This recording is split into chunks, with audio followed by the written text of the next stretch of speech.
میرے سوا تمہارا کوئی الہ نہیں ہے. تو فرعون کا کیا مطالبہ تھا؟ حاکم. فرعون کا پرستش کا تو مطالبہ نہیں تھا. حاکم. الیس لی ملک مصر وہذہ الانہار تجری من تحتی. بادشاہ میں ہوں، حاکم میں ہوں. تو ما لکم من الہ غیری، میرے سوا تمہارا کوئی الہ نہیں ہے. یہ فرعون نے کہا تھا. اب آپ کی بات ٹھیک ہو گئی ہے ویسے. اس کے بعد جناب یہاں پہ لکھا ہوا ہے کوئی مقنن نہیں ہے. مقنن کیا ہوتا ہے جی؟ مقنن قانون بنانے والا، جسے قانون ساز کہتے ہیں.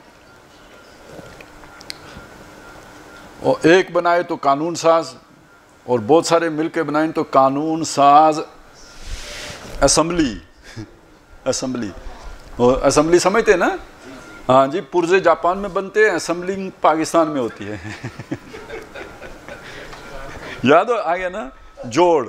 تو سب جڑ کے جہاں پہ قانون سازی کرتے ہیں تو اسے کہتے ہیں قانون ساز اسمبلی.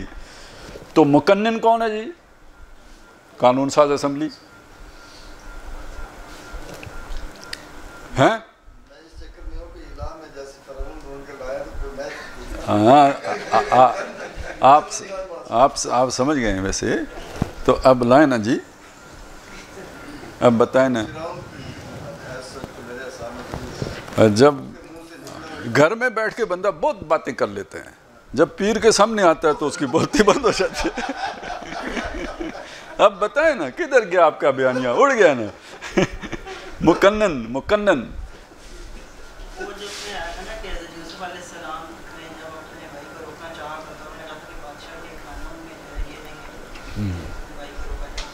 وہ تو دین کا لفظ تھا نا، مقنن کا تھوڑی تھا. اس میں دین الملک تھا وہاں پہ.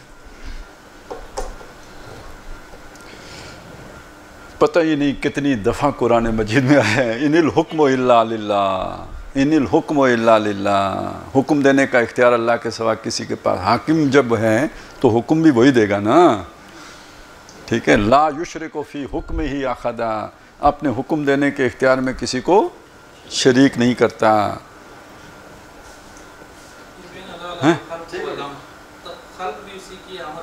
امر حکم بھی اسی کا چلے گا. کیا خیال ہو گیا جی؟ امیر وہی ہوگا. ٹھیک ہے نا. خالق وہ ہے تو امیر بھی وہی ہے. ٹھیک ہو گیا جی. اب یہ بات الہ کا یہ معنی بھی ٹھیک ہو گیا، مقنن والا معنی بھی ٹھیک ہو گیا. کوئی دستگیر نہیں.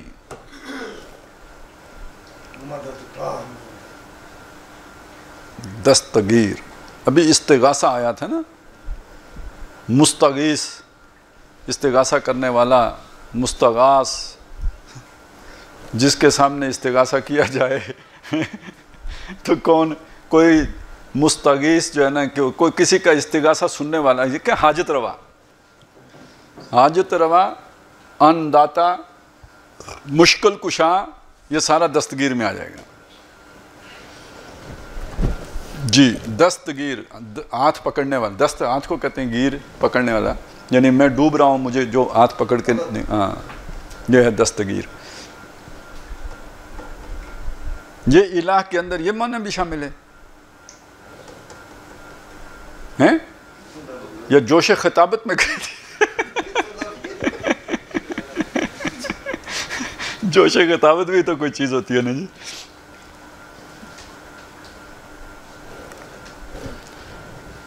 وہ ویسے تو قرآن مجید میں بھی ہے نا کہ اگر اللہ تعالیٰ تمہارے لے جائے سمعکم و ابصارکم من الہ غیر اللہ یاتیکم بے، اللہ کے سوا کون الہ ہے جو تمہیں یہ چیزیں لا کے واپس دے سکے. اس طرح کے مضمون بہت جگہوں پہ آئے ہیں. ہاں، اللہ کے سوا کون ہے جو تمہارا یہ کام کر سکے. ٹھیک ہو گیا نا. الہ کے یہ سارے معنی نہ جوش خطابت ہے، نہ یہ طبع ساز ہیں. یعنی طبع ساز سمجھتے نا، خود تراشے ہوئے. یہ قرآن مجید کے اندر یہ سارے معنی، ان معنوں میں الہ کا لفظ استعمال ہوا ہے. اس لیے آپ کو سمجھاتے ہیں قرآن ترجمے کے ساتھ نہ پڑھا کرو، گمراہ ہوگے. ہم نے اتنی مشکل سے 20 سال لگا کے بیانیہ بنایا تھا کہ الہ کا مطلب ہوتا ہے بس پوجا پاٹ کرو، جان چھوڑاؤ، جاؤ گھر کو، پھر آپ قرآن پڑھ لیتے ہو، پھر جناب دماغ خراب ہو جاتا ہے، مجنون بن کے آ جاتے ہو۔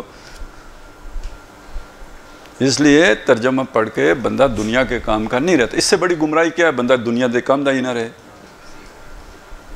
نہ ماں دا، نہ پیو دا، نہ بیوی دا، نہ بچیاں دا، وہ ہر ویلے اقامت دین دا فضول ہو گیا بندہ، مجنون ہے نا۔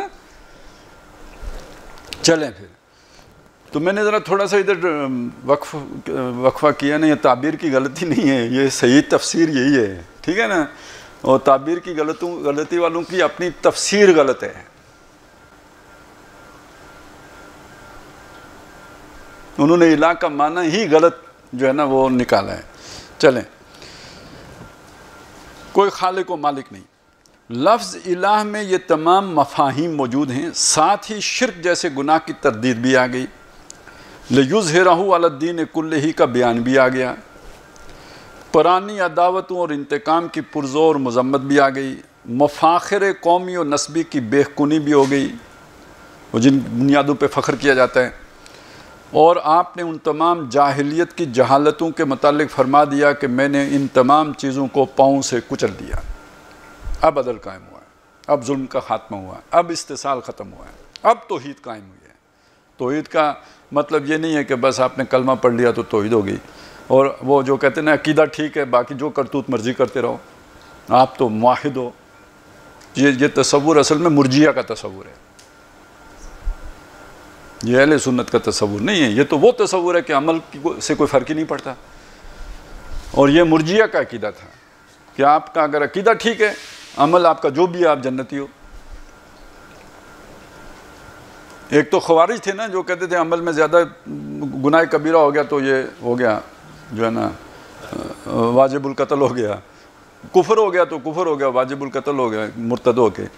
اور اس کے مقابلے میں جو دوسرا گروہ تھا وہ تھا مرجیہ کا، ارجاء سے یہ لفظ ہے نا، جو امید، یعنی بس جس نے کلمہ پڑھ لیا وہ جنتی ہے،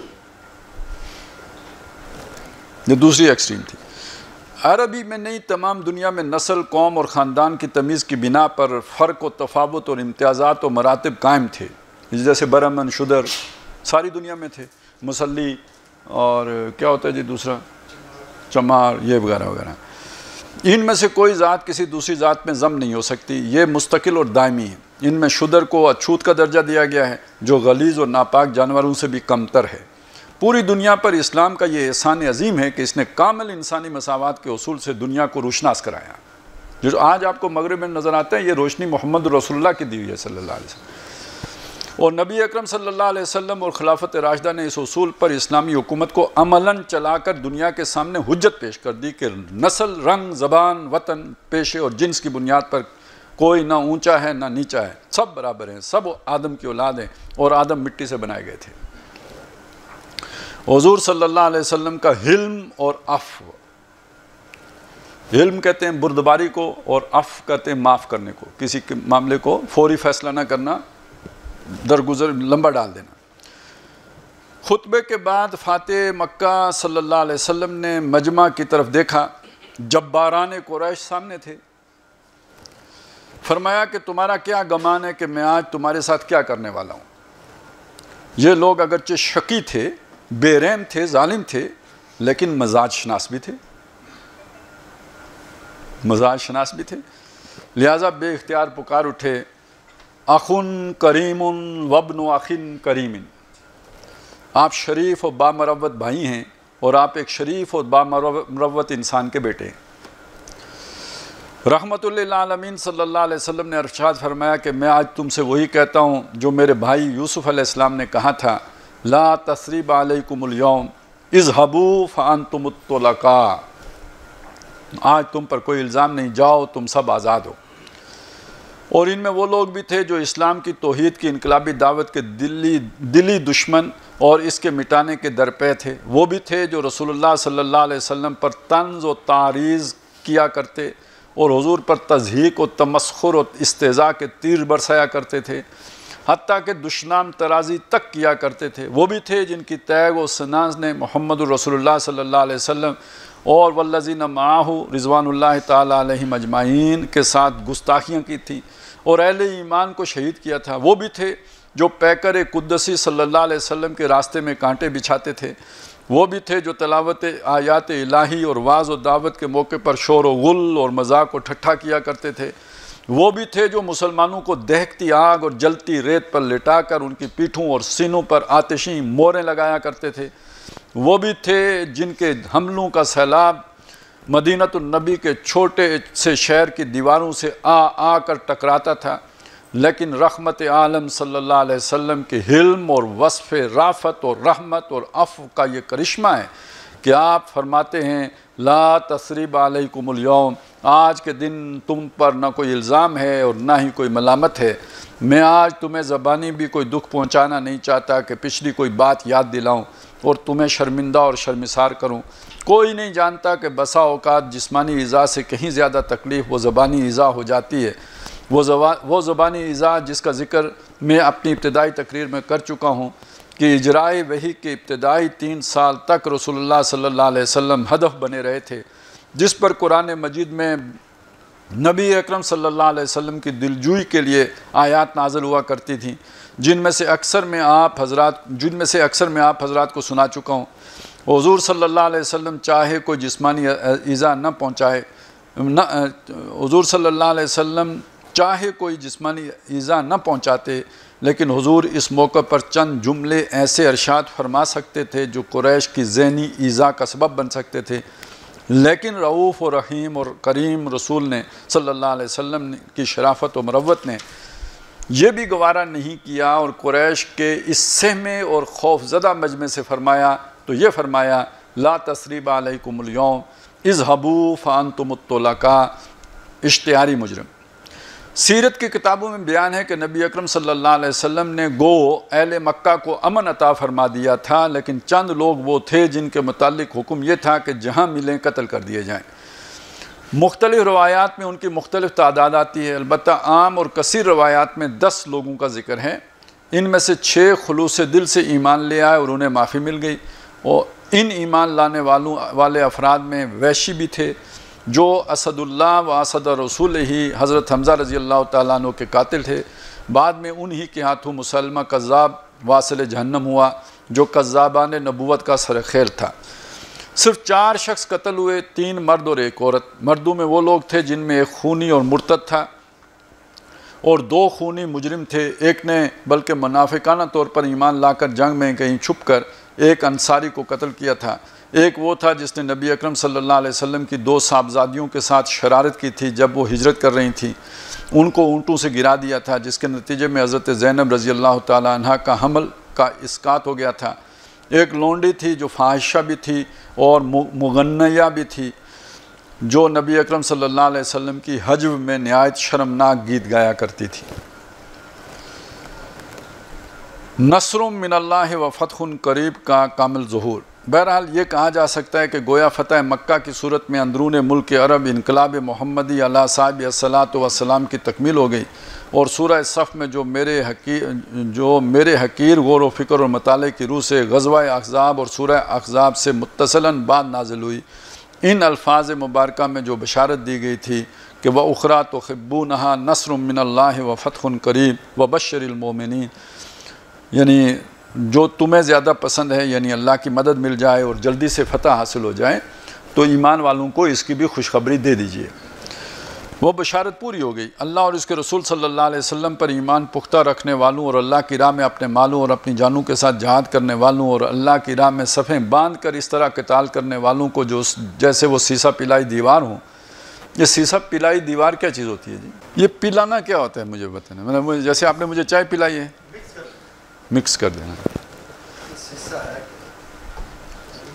سر سیسا جو گولی میں ہوتا ہے جو کسی کے دماغ میں اتارا جاتا ہے پھر بندہ مر جاتا ہے، وہی سیسا ہے، وہ سکہ ہی سیسا ہے۔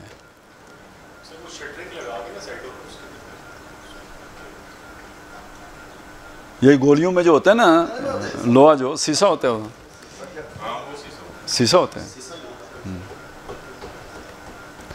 پلانا کیا ہوتا ہے؟ اصل مسئلہ پلانے سے جیسے شربت کے بدلے پلا دی شراب ہو تیرا کھانا خراب۔ ہاں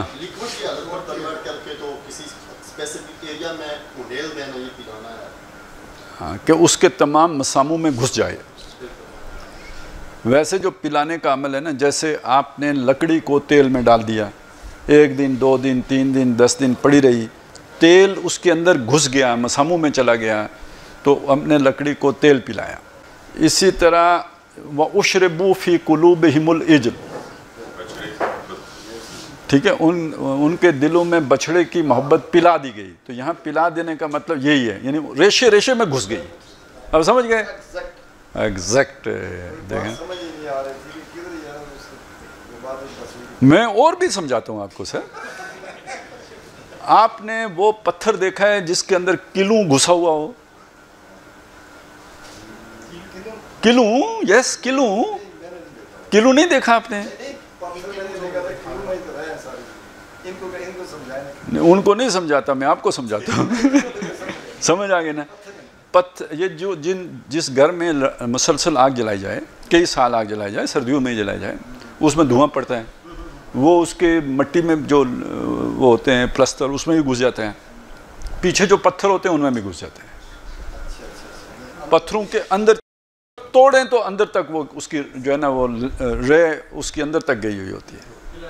ٹھنڈے علاقوں میں اکثر دیواروں میں یہ ہوتا ہے جہاں پہ آگ جلتی ہے. یہ بھی ٹھنڈے علاقے کے، ان کا مشاہدہ کمزور ہے.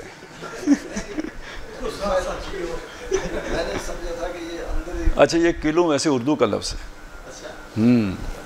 کلوں اردو کا لفظ ہے جی. یہ وہ آتا ہے نا، ان کے چہروں پہ سیاہی ملی ہوگی. کیا ہے لفظ عربی، کیا ہے اس کی؟ ترا کو ہاں کا ترا. یہ جو ہے نا ان کو سیاہی پلائی ہوئی ہوگی. اصل میں وہ بھی سیاہی چڑھی ہوگی. کسی نے ترجمہ، چڑھنا بھی یہاں اس معنی میں نہیں ہے کہ کسی کے اوپر کوئی کوٹ چڑھا دیں، اس معنی میں نہیں ہے، اندر گھسا دینے کے معنی ہے. یہ مجھے کیسے پتہ چلا؟ یہ جو شاہ عبد القادر کا ترجمہ ہے، پرانا ترجمہ ہے، بہت پرانا، انہوں نے ترجمہ کیا ہوا ہے کہ ان کے چہروں پہ کلوں چڑھا ہوگا. اب میں نے کہا یہ کسی کو کیا سمجھ آئے گی؟ یہ تو میں ہی سمجھ سکتا ہوں کہ یہ کیا بات ہے کہ چہرے پہ کلوں چڑھا ہوگا. وہ جو انہوں نے جس واقعے کا ذکر کیا، وہ جو حضرت ذوالقرنین نے جو بنائی تھی، وہ کیا تھا جی؟ انہوں نے کہا جی ان یاجوج و ماجوج مفسدون فی الارض فہل نجعل لک خرجا علی ان تجعل بیننا و بینہم سدا. کیا ہم آپ کے لیے کوئی خراج مقرر کر دیں کہ جس کے بدلے میں آپ ہمارے اور ان کے درمیان ایک دیوار کھڑی کر دیں؟ انہوں نے کہا ما مکنی فی ربی خیر مما کیا ہے جی، خیر جو وہ بہتر ہے جو کچھ تم مجھے دے رہے ہو. فعینونی بقوت، میری مدد کرو طاقت سے، یعنی افرادی قوت سے. ہاں نہیں وہ بعد میں نا، میں ردما میں تمہارے لیے دیوار بنا دوں گا. اور آتونی زبر الحدید، لے کے آؤ میرے پاس لوہے کے تختے. حتیٰ اذا جعلہ نارن، جب ان لوہے کے تختوں کو انہوں نے حتیٰ اذا ساوا بین الصدفین، جب ان کو پہنچا دیا او چوٹی تک، 2 پہاڑوں کی چوٹیوں تک. قالن فخو، اب اس نے کہا ان کو دھونکو. ہاں جب اس کو نار کر دیا، آگ بنا دیا، انگارہ بنا دیا، تو آتونی علیہ کترا، اب انہوں نے کہا کترا، اب میں اس کے اوپر انڈیلتا ہوں سیسا. اب یہ دیکھیے، یہ قرآن مجید کے الفاظ ہیں، اس کا بیان ہے، اس کا نریشن ہے.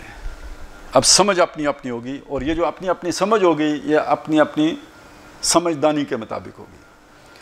میں نے اپنی سمجھدانی کے مطابق یہ سمجھا، جیسے کہ ہم نے دیکھا کہ دیوار اگر آپ نے چڑھانی ہو تو پتھر کے اوپر پتھر، بلاک کے اوپر بلاک، اینٹ کے اوپر بلاک، اینٹ رکھتے ہیں. تو یہ انہوں نے جو لوہے کے تختے منگائے تو لوہے کے تختے کے اوپر تختہ رکھ رکھ رکھ رکھ رکھ کے وہاں پہنچا دیا ہوگا، اور اس کے بعد آگ جلا کے یعنی ویلڈ کر دیا، اور پھر اس میں سیسا ڈال دیا اوپر سے. وہ مختار حسین فاروقی صاحب کا نام آپ جانتے ہوں گے، وہ انجینئر تھے، بہت بڑے انجینئر تھے. وہ مطلب یہ بڑے پروجیکٹ کرتے تھے، اس کے انچارج. یہ ادھر ایک بنی تھی سیمنٹ فیکٹری، تو پورے پروجیکٹ کے انچارج وہ تھے. انہوں نے کہا یہ مطلب نہیں ہے، یہ جیسے آپ جب کنکریٹ کرتے ہو تو پہلے شٹرنگ کرتے ہو، تو یہ تختے منگا کے انہوں نے شٹرنگ کی ہے اور بیچ میں سیسا ڈالا ہے.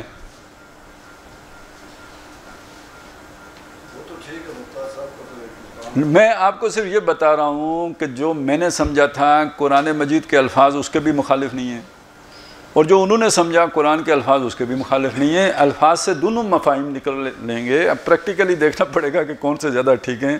میرے والے میں سیسا بیچ میں نہیں جاتا، نہیں جاتا۔ اگر آپ ڈال کے دیکھیں تو بالکل بیچ میں نہیں جائے گا، وہ اوپر ہی سے پھسل جائے گا۔ تو ہم نے سمجھا روحانی طور پر کن فیکون سے چلا گیا ہوگا، بیچ میں ہمیں کیا ہے اس سے، جہاں ہمیں مشکل پیش آتی ہے وہاں کن فیکون ہوتا ہے نا ہمارے پاس۔